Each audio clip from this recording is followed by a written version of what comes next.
അവഗണനയുടെയും അധിക്ഷേപത്തിൻ്റെയും വെറുപ്പിൻ്റെയും കൈപ്പറിഞ്ഞ ശേഷമുള്ള വിജയം, അതും 140 കോടി ജനങ്ങളുടെ ആശയും പ്രതീക്ഷയും ഒറ്റയ്ക്ക് ചുമലിലേറ്റി. മധുരത്തേക്കാൾ മധുരിക്കുന്നു ഇന്നലെ മുംബൈയിൽ പിറന്ന ഒരു സെഞ്ചുറി.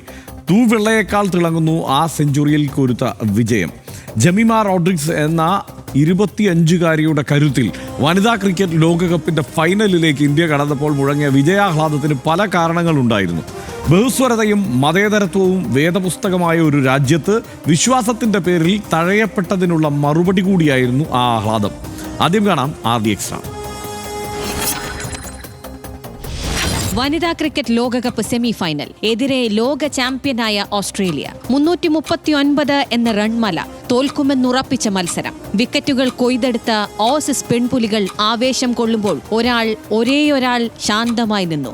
അവൾ കണ്ണും മനസ്സും ബോളിലേക്ക് മാത്രം കേന്ദ്രീകരിച്ചു. അതോടെ നവി മുംബൈയിലെ DY പാട്ടീൽ സ്റ്റേഡിയം ആകെ ജമീമ റോഡ്രിഗസ് എന്ന 25-കാരിയിൽ കണ്ണുറപ്പിച്ചു. ഓപ്പണർമാരായ ഷഫാലി വർമ്മയും സ്മൃതി മന്ദാനയും 10 ഓവറിനിടെ പുറത്തായതോടെ ആരാധകർ നിരാശരായി. എന്നാൽ 3-ാം വിക്കറ്റ് കൂട്ടുകെട്ടിൽ ജമീമയ്ക്കൊപ്പം ഹർമൻപ്രീത് കൗറും ചേർന്ന് 167 റൺസിന്റെ കൂട്ടുകെട്ടിൽ ഇന്ത്യയെ കൈപിടിച്ചുയർത്തി. ഹർമൻപ്രീതിന്റെ വിക്കറ്റ് വീണെങ്കിലും അവസാനം വരെ നാടകീയത നിറഞ്ഞ മത്സരത്തിൽ പൊരുതി നിന്ന ജമീമ 48-ാം ഓവറിൽ ഇന്ത്യൻ വനിതാ ടീമിനെ ഫൈനലിലെത്തിച്ചു. സ്വന്തം വിശ്വാസവും പാരമ്പര്യവും മുറുകെ പിടിച്ചതിന്റെ പേരിൽ അവഗണിക്കപ്പെടുകയും ഒഴിവാക്കപ്പെടുകയും ചെയ്ത വ്യക്തിയാണ് ജമീമ. ഒറ്റയ്ക്ക് ടീമിനെ വിജയിപ്പിച്ച ശേഷമുള്ള അഭിമുഖത്തിൽ ജമീമ ഇങ്ങനെ പറഞ്ഞു: യേശുവിന് നന്ദി, എനിക്കിത് ഒറ്റയ്ക്ക് ചെയ്യാനാകുമായിരുന്നില്ല. RD Extra news Malayalam.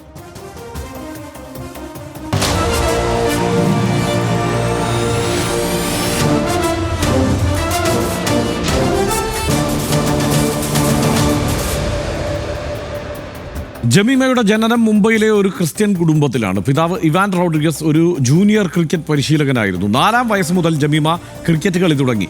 ചെറുപ്പത്തിൽ ഹോക്കിയിലും താല്പര്യമുണ്ടായെങ്കിലും ക്രിക്കറ്റിൽ തന്നെ ശ്രദ്ധ തുടർന്നു. 12-ാം വയസ്സിൽ മുംബൈ അണ്ടർ-19 ടീമിനായി കളിച്ചു. ചെറുപ്രായത്തിൽ ആഭ്യന്തര ക്രിക്കറ്റിൽ മുംബൈക്ക് വേണ്ടി ഇരട്ട സെഞ്ചുറി നേടി. 2018 ഫെബ്രുവരി 13 ദക്ഷിണാഫ്രിക്കയ്ക്കെതിരെ 2020 ദേശീയ ടീമിൽ അരങ്ങേറ്റം. 2018 മാർച്ച് 12 ഓസ്ട്രേലിയക്കെതിരായ ഏകദിന ടീമിലും ഇടം നേടി. 2023 ഡിസംബർ 14 ഇംഗ്ലണ്ടിനെതിരെ ടെസ്റ്റ് ടീമിലും അരങ്ങേറി. 2022 ഏഷ്യൻ ഗെയിംസിലും ഏഷ്യ കപ്പിലും ഇന്ത്യ കിരീടം നേടിയ ടീമിലെ പ്രധാന അംഗമായിരുന്നു. വനിതാ പ്രീമിയർ ലീഗിൽ ഡൽഹി ക്യാപിറ്റൽസിന്റെ താരമാണ്. ഇംഗ്ലണ്ടിന്റെ ദി 100 ലീഗിൽ നോർത്തേൺ സൂപ്പർ ചാർജേഴ്സിനായും കളിക്കുന്നുണ്ട്. മുംബൈയിലെ പ്രസിദ്ധമായ ഖാർ ജിംഖാന ക്ലബിലുണ്ടായ ജമീമയുടെ മെമ്പർഷിപ്പ് 2024 ഒക്ടോബറിൽ റദ്ദാക്കി. ക്രിസ്ത്യൻ വിശ്വാസികളായ ജമീമയുടെ പിതാവ് ജിംഖാനയിൽ മതപരിവർത്തനം നടത്തുന്നതായി തീവ്ര വലതുപക്ഷക്കാർ ആരോപിച്ചു. ബ്രദർ മാനുവൽ മിനിസ്ട്രീസ് എന്ന പ്രൊട്ടസ്റ്റന്റ് ഗ്രൂപ്പിന്റെ പ്രാർത്ഥനാ യോഗങ്ങളാണ് നടത്തിയതെന്ന് ജമീമയുടെ പിതാവ് പറഞ്ഞു. ക്ലബ്ബ് പരിധിയിൽ രാഷ്ട്രീയ മതപരിപാടികൾ പാടില്ലാത്തതിനാലാണ് നടപടിയെന്ന് ക്ലബ്ബ് ഭാരവാഹികൾ പ്രഖ്യാപിച്ചു. റദ്ദാക്കിയത് ഇന്ത്യൻ ക്രിക്കറ്റ് ടീം അംഗം എന്ന നിലയിൽ നൽകിയ ഓണററി അംഗത്വമാണ്. ഇത് തന്നെ മാനസികമായി തകർക്കുകയും വിഷാദത്തിലേക്ക് നയിക്കുകയും ചെയ്തു എന്നാണ് ജമീമ പറഞ്ഞത്. ജമീമയ്ക്ക് അഭിനന്ദനം അറിയിച്ചുള്ള വിവിധ ട്വീറ്റുകൾക്ക് കീഴിൽ വിദ്വേഷ പ്രചാരണവുമായി വലത് പ്രൊഫൈലുകളുണ്ട്. മത്സരശേഷം ജമീമ യേശുക്രിസ്തുവിനെ പറ്റി പറഞ്ഞതിലൂടെ ക്രിക്കറ്റിൽ മതം കലർത്തി എന്നാണ് വലതുപക്ഷം ആരോപിക്കുന്നത്. ഇത് ആദ്യമായല്ല ഏതെങ്കിലും ഒരു ക്രിക്കറ്റ് താരത്തിന് ഇത്തരത്തിലുള്ള വംശീയ അധിക്ഷേപം അല്ലെങ്കിൽ മതപരമായ അധിക്ഷേപം അതായത് മാറ്റി നിർത്തൽ ഒക്കെ ലോകത്തെല്ലായിടത്തും നടക്കുന്നുണ്ട്. ഇന്ത്യയിലും അത് നടക്കുന്നുണ്ട് എന്നുള്ളത് നമ്മളെ സംബന്ധിച്ചിടത്തോളം ഇവിടെ നടക്കാൻ പാടില്ലാത്തതാണ്.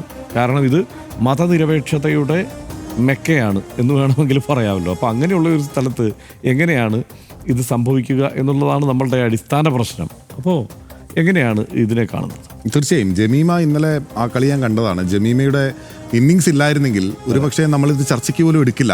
കാരണം ഒറ്റയ്ക്ക് പൊരുതി നേടിയതാണ് ആ പെൺകുട്ടി. 25 വയസ്സ് മാത്രമേ ഉള്ളൂ. ഇന്ത്യൻ ടീമിലെ അഭിമാന താരങ്ങൾ, ജമീമയെ അഭിമാന താരമാണ് നിശ്ചയമായും. പക്ഷേ പ്രതീക്ഷ അർപ്പിച്ച കൂടുതൽ താരങ്ങൾ, മുൻനിര താരങ്ങളെല്ലാം പരാജയപ്പെട്ട ഇടത്താണ് ഒറ്റയ്ക്ക് നിന്ന് കളി ജയിപ്പിച്ചത്. ആദ്യാവസാനം സമ്മർദ്ദങ്ങളൊന്നുമില്ലാതെ വിക്കറ്റുകൾ ഇങ്ങനെ പടക്കം പൊട്ടുന്ന പോലെ പൊട്ടി വീണപ്പോഴും സമ്മർദ്ദങ്ങളില്ലാതെ ജമീമയ്ക്ക് കളിക്കാനായി എന്നുള്ളതാണ് കളി കണ്ടപ്പോൾ മനസ്സിലായത്. അതിനുശേഷമാണ് ജമീമ ഈ സംസാരിക്കുന്നതും. യഥാർത്ഥത്തിൽ ഒരു വിജയാഹ്ലാദം എന്നതിനപ്പുറത്തേക്ക് കടുത്ത മാനസിക സമ്മർദ്ദത്തിൽ ഉണ്ടായിരുന്ന ഒരാൾ ആ സമ്മർദ്ദത്തിൽ നിന്ന് പുറത്തേക്ക് വരുന്ന ഒരു നിമിഷമായിരുന്നു യഥാർത്ഥത്തിൽ. പൊട്ടിക്കരയുകയാണ് ജമീമ ചെയ്തത്. ഈ കമൻറ്റേറ്റർമാർ വന്ന് സംസാരിക്കുമ്പോൾ, അല്ലെങ്കിൽ ഈ ക്രിക്കറ്റ് അവതാരകർ വന്ന് സംസാരിക്കുമ്പോൾ യഥാർത്ഥത്തിൽ സംസാരിക്കാൻ പറ്റുന്നില്ല ജമീമയ്ക്ക് എന്നുള്ളതാണ്. പക്ഷേ എനിക്ക് ഈ കാര്യം ചർച്ച ചെയ്യുമ്പോൾ ആദ്യം ഓർമ്മ വരുന്നത്, നമ്മൾ ഇന്ത്യ അഭിമാനത്തോടെ ലോകത്തിന് മുൻപിൽ പൂർത്തിയാക്കി എന്ന് പറയുന്ന അവസാനത്തെ സൈനിക ഓപ്പറേഷനാണ് ഓപ്പറേഷൻ സിന്ദൂർ. അത് അവതരിപ്പിക്കുന്നതിന് 2 യുവ അല്ലെങ്കിൽ വനിതാ കമാൻഡർമാരെയാണ്, അല്ലെങ്കിൽ സൈനികരെയാണ് ഇന്ത്യ മുന്നോട്ട് വെച്ചത്. വിംഗ് കമാൻഡർ വ്യോമിക സിംഗും കേണൽ സോഫിയ ഖുറേഷിയും. സോഫിയ ഖുറേഷിക്കെതിരെ ഏറ്റവും അധിക്ഷേപകരമായ പ്രസ്താവന നടത്തിയിട്ടുള്ളത് ഈ രാജ്യത്തെ ഒരു മന്ത്രിയാണ്. നിർഭാഗ്യവശാൽ മധ്യപ്രദേശിലെ BJP മന്ത്രിയായിട്ടുള്ള വിജയ് ഷായാണ് ആ പ്രസ്താവന നടത്തിയത്. ഈ വിജയ് ഷായ്ക്കെതിരെ കേസുപോയി മധ്യപ്രദേശ് കോടതിയിൽ അതെത്തി. മലയാളിയായിട്ടുള്ള ജസ്റ്റിസ് അതുൽ ശ്രീധർ ആണ് അതിൽ അതിരൂക്ഷമായ വിമർശനങ്ങൾ ഉന്നയിച്ചത്. അതുൽ ശ്രീധർ കടുത്ത വിമർശനങ്ങൾ ഉന്നയിക്കുകയും ആ വിമർശനങ്ങൾ പിൻവലിക്കണം, അല്ലെങ്കിൽ അത് മാറ്റണമെന്നാവശ്യപ്പെട്ടുകൊണ്ട് മറ്റു കോടതികളിലേക്ക് ഉൾപ്പെടെ വിജയ് ഷായ് ഉൾപ്പെടെ പോവുകയും ചെയ്തിരുന്നു. ഈ അതുൽ ശ്രീധറിനെ സമീപകാലത്ത് ഛത്തീസ്ഗഡ് ഹൈക്കോടതിയിലേക്ക് സ്ഥലം മാറ്റം ചെയ്ത് വേണ്ടി കൊളീജിയം ശുപാർശ ചെയ്തു. പക്ഷേ കേന്ദ്ര സർക്കാർ അതിനകത്ത് ഉടക്കു വെക്കുകയും ആ ശുപാർശ മരവിപ്പിക്കണം എന്നാവശ്യപ്പെടുകയും ചെയ്തു. ഛത്തീസ്ഗഡിലേക്ക് പോയാൽ അദ്ദേഹം ചീഫ് ജസ്റ്റിസ് ആവുമായിരുന്നു എന്നുള്ളതാണ് പ്രധാനപ്പെട്ടത്. ഛത്തീസ്ഗഡിൽ പോയാൽ അദ്ദേഹം സീനിയോറിറ്റിയിൽ 2ാമതായിരുന്നു. പകരം കേന്ദ്രത്തിന്റെ ശുപാർശ അനുസരിച്ചോ അല്ലാതെയോ കൊളീജിയത്തിന്റെ ശുപാർശ ഇപ്പോൾ പുറത്തു വന്നിരിക്കുന്നത് അലഹബാദ് ഹൈക്കോടതിയിലേക്ക് അദ്ദേഹത്തെ മാറ്റുന്നതിന്റെ ഭാഗമായിട്ടാണ്. അതെ, അപ്പോൾ അലഹബാദ് ഹൈക്കോടതിയിൽ എത്തുന്നതോടെ അദ്ദേഹത്തിന്റെ സീനിയോറിറ്റി കുറഞ്ഞ് 7ാം സ്ഥാനത്തേക്ക് അദ്ദേഹം എത്തുകയാണ്. അതായത് അദ്ദേഹം റിട്ടയർ ആവുന്നവരെ അദ്ദേഹത്തിന് ഒരിക്കലും ചീഫ് ജസ്റ്റിസ് ആവാൻ പറ്റില്ല ആ സംസ്ഥാനത്ത് എന്നുള്ളതാണ് സ്ഥിതി. ഞാനിപ്പോൾ പറഞ്ഞത് ഈ 2 വിഷയങ്ങൾ തമ്മിൽ പരസ്യമായി കാണുമ്പോൾ ബന്ധമില്ല എന്ന് തോന്നുമ്പോൾ പോലും കൃത്യമായ ബന്ധം നിലനിൽക്കുകയാണ്. എങ്ങനെയാണ് രാജ്യത്തിൻ്റെ അഭിമാനമായി പോർട്രേറ്റ് ചെയ്യപ്പെടുന്ന ആളുകളെ, ഒരു ഭാഗത്ത് സോഫിയ ഖുറേഷി നിൽക്കുന്നു, ഒരു ഭാഗത്ത് ഇപ്പോൾ ജമീമ നിൽക്കുകയാണ്. അഭിമാനം എന്ന് തോന്നുന്ന ആളുകളെ ഈ തീവ്ര വലതുപക്ഷം എന്ന് വിളിക്കപ്പെടുന്ന ആളുകൾ ഉപദ്രവിക്കുന്നത് എന്നുള്ളതാണ്. ഇപ്പോൾ ഈ ജമീമയ്ക്കെതിരായ ആക്രമണത്തിന് പിന്നിൽ ഏതെങ്കിലും സംഘപരിവാർ സംഘടനകളോ അങ്ങനെയുണ്ട് എന്നുള്ളത് നമുക്ക് തെളിയിക്കാനായിട്ടില്ല, അല്ലെങ്കിൽ അങ്ങനത്തെ ആരോപണമില്ല. പക്ഷേ അവിടെ തീവ്ര ഹിന്ദുത്വ ഗ്രൂപ്പുകളാണ് അവിടുത്തെ ഈ ഘാർ ജിംഖാന എന്ന് പറയുന്ന ഈ ക്രിക്കറ്റ് ക്ലബ്ബിൽ, അത് മുംബൈയിലെ തന്നെ ഏറ്റവും പ്രധാനപ്പെട്ട ക്രിക്കറ്റ് ക്ലബ്ബാണ്, ഞാൻ പോയിട്ടുണ്ട്. ആ ക്രിക്കറ്റ് ക്ലബ്ബിലെ ജനറൽ ബോഡി യോഗത്തിൽ ഈ വിഷയം ഉന്നയിക്കുകയും ഏതാണ്ട് 35ഓളം തവണ ഈ പ്രൊട്ടസ്റ്റന്റ് ഗ്രൂപ്പിൻ്റെ, ഇവർ വിശ്വസിക്കുന്ന ഈ ക്രിസ്ത്യൻ പ്രൊട്ടസ്റ്റന്റ് ഗ്രൂപ്പിൻ്റെ പ്രാർത്ഥനാ യോഗങ്ങൾ സംഘടിപ്പിച്ചു എന്ന് പറയുന്നത്. പ്രാർത്ഥനാ യോഗങ്ങളെന്ന് അത് അവർ പറയുന്നില്ല, ഇത് കൺവേർഷൻ മീറ്റുകളാണ്, അല്ലെങ്കിൽ മതപരിവർത്തനം നടത്താനുള്ള മീറ്റുകളാണ് എന്നുള്ളതാണ് അവർ പറഞ്ഞു വെക്കുന്നത്.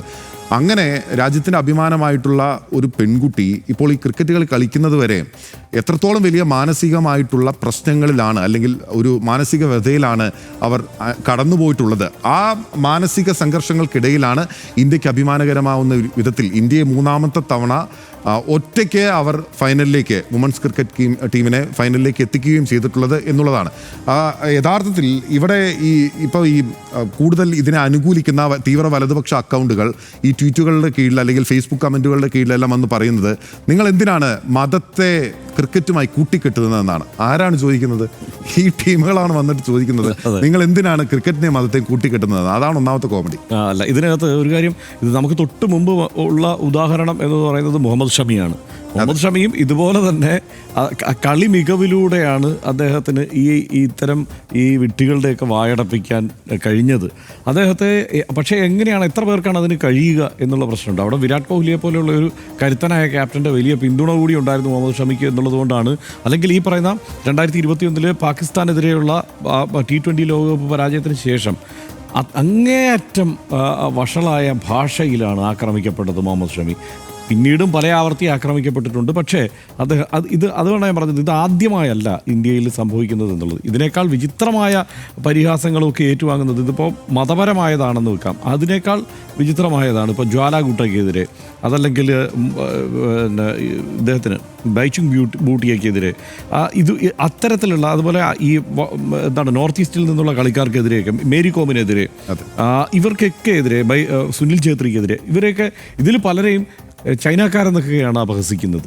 എന്തെങ്കിലും ഒരു കാരണം ഇല്ലാതെ ഇത്തരത്തിൽ വംശീയമായി അധിക്ഷേപിക്കുന്ന പരിപാടി അത് സോഷ്യൽ മീഡിയയിലൂടെയുള്ള കടന്നാക്രമണമാണ് പലപ്പോഴും ഇവർക്കെതിരെയൊക്കെ ഉണ്ടാകുന്നത്. അപ്പോൾ അത് ഇന്ത്യയിൽ ഒരു കാരണവശാലും സംഭവിക്കാൻ പാടില്ലാത്തതാണ്. പക്ഷേ ഇന്ത്യയിൽ ഉറപ്പായും അത് സംഭവിക്കും എന്നുള്ളതുമാണ്, ഇനിയും സംഭവിക്കും എന്നുള്ളത് തന്നെയാണ് നിലവിലെ സാഹചര്യം. അപ്പോൾ ഇത് ഈ അപൂർവം പേർക്കാണ് ഇത്തരം ഇപ്പോൾ ജമീമ തന്നെ പറയുന്നുണ്ട് ഞാൻ വിഷാദത്തിലേക്ക് പോയിരുന്നു. ആ വിഷാദത്തിൽ നിന്നൊക്കെ അതിനെ അതിജീവിച്ച് ഈ കളിയിലൂടെ ആ കരുത്ത് കാട്ടാൻ കഴിയുന്നത് വളരെ കുറച്ച് പേർക്കായിരിക്കും. ബാക്കിയുള്ളവരെ ഈ നിലയ്ക്ക് ഇല്ലായ്മ ചെയ്തു കളയും എന്നുള്ളതാണ്. ഇതിനകത്ത് ബില്ല് നേരത്തെ പറഞ്ഞപ്പോൾ ചില ഉദാഹരണങ്ങളുണ്ടല്ലോ. ഇപ്പോൾ അതുൽ ശ്രീധറിൻ്റെ ഉദാഹരണമൊക്കെ ആ ഉദാഹരണങ്ങൾ മറ്റൊരു തലത്തിൽ നിൽക്കുന്നതാണ്. അതൊക്കെ തന്നെയാണ് ബാക്കിയുള്ളവർക്ക് പ്രേരണയാവുന്നത് എന്ന കാര്യത്തിൽ സംശയമൊന്നുമില്ല. കാരണം ഇങ്ങനെയാണ് ഇത്തരം കടന്നാക്രമണങ്ങൾ നടത്തിയാലും നമുക്ക് സംരക്ഷണം കിട്ടും, ഏതറ്റം വരെയും പോകാം. കാരണം ഈ ഉന്നതങ്ങളിൽ ഇരിക്കുന്നവർ തന്നെ ഇതാണ് പരിപാടിയെങ്കിൽ പിന്നെ നമുക്കിത് ചെയ്തുകൂടായിക ഇല്ലല്ലോ എന്നുള്ള തോന്നലിലാണ്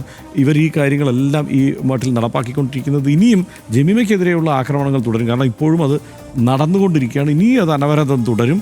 പക്ഷേ നമ്മൾ ജമീമയ്ക്കൊപ്പമാണ്. അതെ, കഴിവ്, പരിശ്രമം, ആത്മവിശ്വാസം എന്നീ 3 പദങ്ങളുടെയും പ്രതീകമാണ് ജമീമ റോഡ്രിഗസ് എന്ന നമ്മുടെ ചാമ്പ്യൻ ക്രിക്കറ്റർ. നവി മുംബൈയിലെ DY പാട്ടീൽ സ്റ്റേഡിയത്തിൽ ജമീമ നേടിയ ഓരോ റൺസും അവരുടെ ദൃഢനിശ്ചയത്തിൻ്റെ അടയാളമാണ്.